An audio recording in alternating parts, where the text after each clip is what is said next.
어머니는 오래전부터 모아온 적금 통장을 꺼내셨습니다. 딸이 결혼한다는 소식을 듣고 그동안 아껴둔 1억 원을 이럴 때 쓰려고 모은 돈이지라는 마음으로 딸의 계좌로 송금하신 겁니다. 누구에게 말하지 않아도 그 선택에는 부모로서의 책임감과 기쁨이 담겨 있었을 겁니다. 결혼은 큰일이고 자녀에게 힘이 되어주고 싶은 마음은 누구나 같으니까요. 하지만 한 달 뒤 딸 앞으로 도착한 우편물 한 장이 상황을 바꿔놓았습니다. 자금 출처 소명 요청서. 국세청은 딸 통장으로 들어간 1억 원을 단순한 가족 간 도움으로 보지 않았습니다. 증여로 본 겁니다. 부모가 자녀에게 송금한 자금, 용도와 증빙이 없으면 증여로 간주합니다. 증여세 납부 여부를 확인하고 관련 서류를 제출하십시오. 그제서야 어머니는 그냥 결혼 도와주려고 보낸 돈인데 이게 그렇게 문제가 되나 하는 생각이 들기 시작했습니다. 이 이야기는 특별한 사람의 사례가 아닙니다. 누구나 할 수 있고 누구나 겪을 수 있는 상황입니다. 특히 결혼처럼 큰 지출이 따르는 순간에는 부모가 자녀에게 자금을 보내는 일이 흔합니다. 하지만 국세청은 행위의 의도보다 서류와 증빙을 먼저 봅니다. 지금부터 왜 이런 일이 생기는지, 그리고 어떻게 하면 피할 수 있는지를 하나씩 차분히 짚어보겠습니다. 서울에 사시는 어머니는 딸의 결혼 소식을 듣고 그동안 모아온 적금 통장을 꺼내셨습니다. 수년간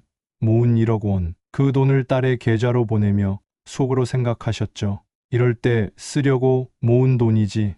딸에게선 금세 고맙다는 연락이 왔고 어머니는 그저 마음이 따뜻해졌다고 말씀하셨습니다. 그 순간까지 세금 문제는 단 한 번도 떠올려 본 적이 없으셨습니다. 하지만 한 달 후 딸 앞으로 날아온 우편물 하나가 분위기를 바꿔놓았습니다. 현금 자금 출처 소명 요청서.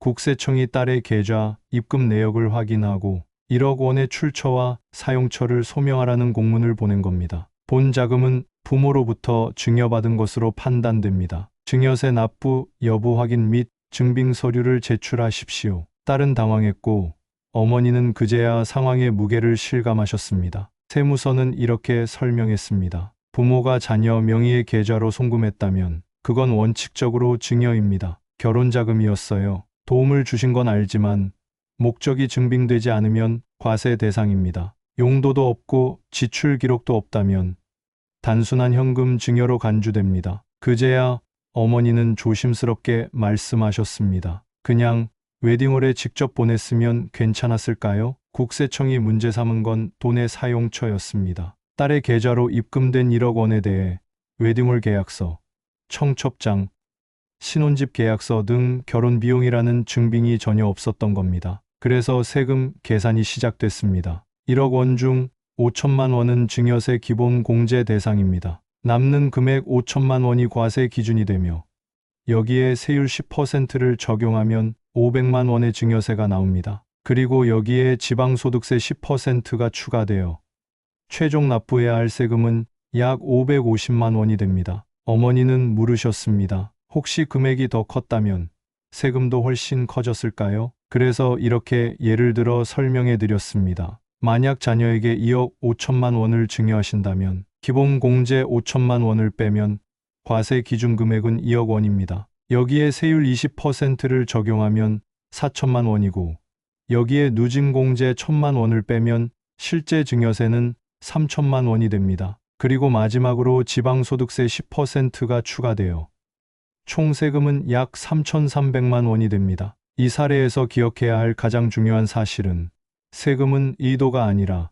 형태와 증빙을 기준으로 매겨진다는 점입니다. 부모가 자녀 결혼을 돕는 건 흔한 일입니다. 하지만 그 선의가 국세청의 눈에는 단순한 현금 증여로 보일 수 있습니다. 결혼자금이라고 설명하더라도 그 자금이 실제로 결혼과 관련된 비용에 쓰였다는 기록이 없다면 세금은 피할 수 없습니다. 국세청은 문제의 본질을 이렇게 봅니다. 그 돈은 어디로 흘러갔는가? 실제 사용처가 결혼 관련 지출인가? 자녀가 직접 계약하거나 결제한 내역이 있는가? 그 모든 내용이 증빙 서류로 남아있는가? 이 네 가지 질문에 예라고 말할 수 있어야 비과세로 인정받을 수 있습니다. 그리고 그 입증 책임은 오롯이 송금한 부모에게 있다는 점이 핵심입니다. 지금도 전국 곳곳에서 비슷한 상황이 벌어지고 있습니다. 딸 결혼하는데 도와줘야지 하고 1억, 2억씩 송금하는 부모님들. 하지만 그 돈이 어떻게 전달됐는지,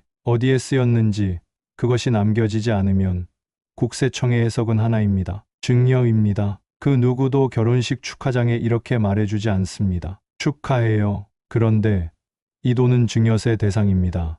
라고. 그래서 지금 이 이야기를 끝까지 들으셔야 하는 이유가 있습니다. 잠시 후엔 실제 세무 현장에서 부모님들께 꼭 안내드리는 결혼자금, 증여세금 피하는 3단계 실천법을 알려드릴 겁니다. 정말 자녀 결혼을 앞두고 계신다면 지금부터의 내용을 절대 놓치지 마세요. 어머니는 한 가지를 더 물으셨습니다. 그러면 딸 계좌가 아니라 웨딩홀이나 신혼집 계약금으로 바로 보냈다면 세금은 안 내는 건가요? 정답은 반드시 그렇다고 할 수는 없습니다. 결혼자금이 비과세 대상이 될 수도 있지만 그 전제 조건이 있습니다. 바로 사회 통념상 인정되는 범위의 금액이어야 한다는 것입니다. 상속세 및 증여세법 시행령 제35조 4호에 따르면 사회 통념상 인정되는 이재구호금품, 치료비, 피부양자의 생활비, 교육비, 그 밖에 이와 유사한 것으로서 대통령령으로 정하는 것은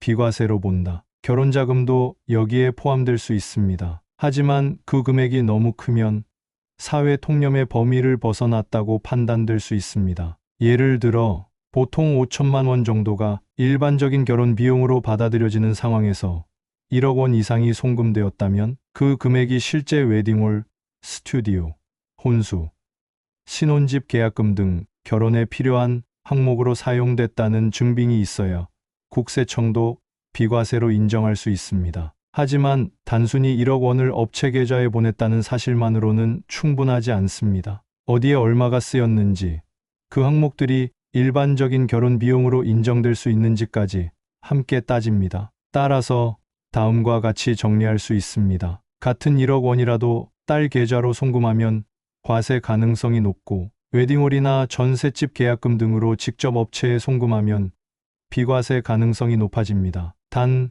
그 금액이 결혼과 무관하거나 너무 과하면 일부는 증여로 간주될 수 있습니다. 결국 핵심은 이겁니다. 결혼자금도 지급 방식과 금액 수준, 그리고 증빙에 따라 달라집니다. 그러니 자녀가 결혼을 앞두고 있고 도움을 줄 계획이 있으시다면 이 세 가지를 기억해 주세요. 직접 계좌 송금보다는 업체로 바로 지급하자. 금액이 과하지 않도록 기준을 점검하자. 계약서, 영수증, 혼인신고 등 기록을 잘 남기자. 이것만 지켜도 세무서에서 걸릴 가능성은 크게 줄어듭니다. 앞에서 말씀드린 대로 부모님들이 가장 많이 실수하는 지점을 명확히 다시 정리하겠습니다. 그리고 그 실수를 피하기 위한 3단계 실천 전략을 안내해 드리겠습니다. 1단계, 송금 방향을 바꾸세요. 가장 많은 분들이 실수하는 지점입니다. 자녀에게 직접 돈을 보내면 증여로 간주되지만 웨딩홀이나 전셋집 계약서상의 업체로 직접 송금하면 해당 금액이 실제로 결혼 자금에 사용되었음을 입증할 수 있는 직접적인 증거가 됩니다. 예를 들어 신혼집 보증금 5천만 원을 자녀 계좌로 보냈을 경우와 전세 계약서에 나온 임대인에게 직접 송금한 경우는 세무서의 해석이 전혀 다릅니다. 2단계, 금액의 적정성을 확인하세요. 결혼자금도 사회 통념상 인정되는 금액이어야 합니다. 보통 5천만 원 안팎의 금액이 혼수, 예식, 스튜디오, 신혼여행 등 전체 결혼 비용으로 인정되지만 이 기준은 상황마다 달라질 수 있습니다. 만약 1억 이상을 지원하고 싶으시다면 그 사용처가 명확하게 나뉘어 있는지 확인해야 합니다. 예식장 비용은 얼마인지, 신혼집 보증금은 얼마인지, 가전이나 혼수 항목은 영수증이 남아있는지, 이런 구체적 내역이 확보되지 않으면 과도한 일부 금액은 증여세 부과 대상이 될 수 있습니다. 3단계, 증빙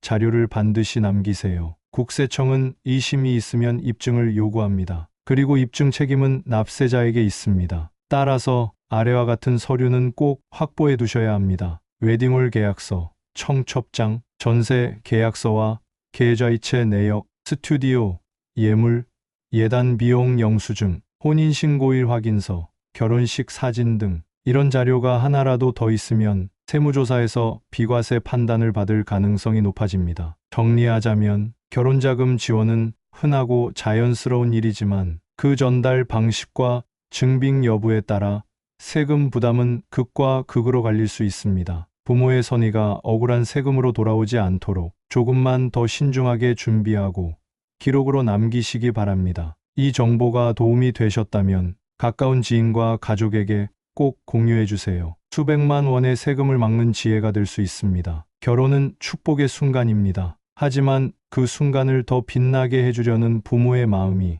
예상치 못한 세금 고지서로 돌아오는 일이 있다는 걸 오늘 우리는 함께 살펴봤습니다. 돈의 목적이 아무리 명확해도 그 사용처가 입증되지 않으면 단순한 현금 증여로 해석됩니다. 결혼자금으로 썼다는 말 한마디보다 계약서 한 장, 영수증 한 장, 직접 송금한 계좌 하나가 더 큰 증거가 됩니다. 그래서 우리는 오늘 결혼자금 지원 시 꼭 지켜야 할 3가지 전략을 말씀드렸습니다. 첫째, 직접 계좌 송금은 피하고 업체에 바로 지급하세요. 둘째, 금액은 사회 통념 수준을 넘지 않도록 조율하세요. 셋째, 모든 증빙 자료는 정리해 보관해 두세요. 이것이 바로 사랑을 지키는 가장 현실적인 방법입니다. 혹시 지금 결혼을 앞둔 자녀가 있으신가요? 또는 자녀를 돕기 위해 고민 중이신가요? 그렇다면 오늘 내용을 꼭 다시 한번 떠올려 보시길 바랍니다. 감사합니다.